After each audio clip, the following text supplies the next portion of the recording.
What's going on, guys? Wolfie here, and I posted a quick short about this little thing up on YouTube earlier, and my mate Chris asked me to do a bit of a more in-depth look at this, so thought I'd give you guys a look. Now, my goal with this was I had an FTX Banzai for drifting, and that is a great garden drifter if you're not wanting to get too serious into drifting. But I'm used to drifting two-wheel drive cars, as in full-size two-wheel drive cars. Used to mess about with a Mark II MX-5, had a locked diff. Didn't have any power adders to it, but it was great fun to drive around. And I just did not like the feel of four-wheel drive drifting, even on a remote control car. So I wanted to get something that was as cheap as possible, but still I'd be able to actually drive it and have fun with it, not having to pour loads of money into it. So what I ended up going with was this, which is the Sakura D5S. They cost about £100, but I actually bought this off a mate that bought it not realizing it was a kit. I got it for 20 quid, which is an absolute steal. He just wanted to get rid of it. It had been sitting in his house for about a year, so I got it super cheap. But honestly, still, for a full-on two-wheel drive drift chassis, £100 is still a really good price.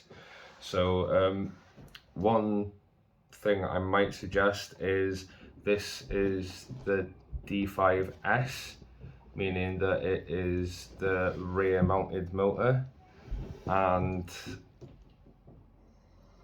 depends on what kind of driving you want. With this, it makes the back end swing out much easier, but obviously it's a lot more prone to spinning out. So if you want something that's maybe a bit easier or a bit more stable to drive, I would suggest going for the Sakura D5MR, which has the motor more towards the middle of the car, so the weight isn't at the back end swinging the arse about. With this car, as I said, I wanted to do everything as cheap as possible. So what I did was I have set up the front suspension here. Normally the Sakura has a cantilever suspension at the front, and it has all this stuff up here, and you have to have a low profile servo so that you can actually fit it underneath all the cantilever suspension system. So what I did is I took a shock from 144001, the WL Toys, and I used some, let's see if you can see that there, yeah. I used some screws in the holes in the top of the arms to mount a single shock here, which a lot of people do that conversion anyway. Just, I honestly can't tell you why you would do that, but for me it was so I could get rid of all the mounting up here, and I'm actually using a normal full-size servo. And this servo is actually the original servo that I had in one of the original servos that I had in my FTX Ravine, or what they're called, Dancy Ridge Rocks, they're called in America. So that is just a reused servo that I was never going to use, reused shock that I was never going to use. I bought a Hobbywing 1080 ESC for my FTX Texan and ended up winning a raffle where I won the Hobbywing Fusion system, so I ended up putting that in that. So this was kind of free, not free, but these are amazing brushed ESCs for the price, whether you want a crawler or a brush setup like this. I cannot recommend this ESC enough. But this super cheap ESC is running the original motor that came in my Banzai. So everything on the chassis came stock in the box, apart from the screws holding these shocks on for the mono shock suspension at the front, using the stock gearing and everything. That's stock pinion, stock spur. This does have a different set of wheels on that I bought for the banzai but never used on it, and I am probably going to need to get another set at some point because my back garden is rough. But the point I'm trying to make here is you do not need to spend hundreds and hundreds of pounds to get a rear-wheel drive drift setup. So if you were to buy everything new here, the chassis will cost you £100. You could use the normal shock, one of the normal shocks that came with this, but it did limit suspension a bit. But if you're having the car running low, you're almost never going to be at full extension anyway, so that doesn't really matter. So don't need to pay anything for shocks. With that mod there, you can just run a normal servo, maybe an old one from a car that you've upgraded the servo in, or you could literally buy a super cheap servo. With it being a drift car, it doesn't really have much weight to push around on it, so you could just get 6 kilogram. Yeah, that one's a 6 kilogram servo and is more than adequate for a drift car.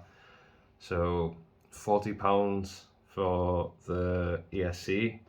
You could get a cheap, less than a tenner motor, just a 540 motor, whatever, you'll be sorted. These drift cars don't need a lot of power. The whole point of plastic wheels is to simulate the lack of traction that you get from having a lot of power. So brushed motor is more than enough. Most people that run these drift cars, they're almost never at full throttle.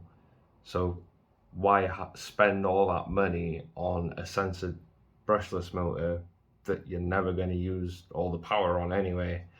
So yeah, you could do it. 100 quid chassis, £40 for the ESC, £10 for the motor, 150 quid, maybe another tenner for the servo. And what I'm using is, for the gyro and the receiver, is a Dumbo RC FG, I think it is, the 6-channel one with the gyro, and it works perfectly for this. Stick the gyro on, just adjust it to where you're comfortable with, and off you go. All that's less than £200 for everything.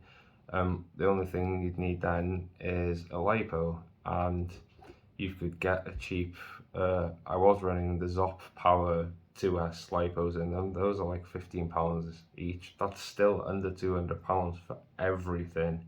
All you'd need then, which if you're just garden bashing, don't necessarily need, is a body. Now you could use a body off any 110 drift car. I just literally found the cheapest body I could find, painted it in my favourite Grom Yellow. I used Velcro to attach it to the chassis. The one recommendation I would make is make sure that it's got enough clearance for the rear of the car if you are getting the rear mounted motor chassis. Just make sure that you have enough clearance for the motor and the spur gear at the rear of the car if you do end up using getting a body for it. You want something with a big boot, trunk, whatever you want to call it. But yeah, that's a very basic overview of a super cheap drift build that you do not need to spend hundreds and hundreds of pounds on. You could do this for less than £100. And if you have, a lot of people upgrade their bigger bashers to brushless anyway, so you might have an ESC and a motor and a servo sitting around just waiting.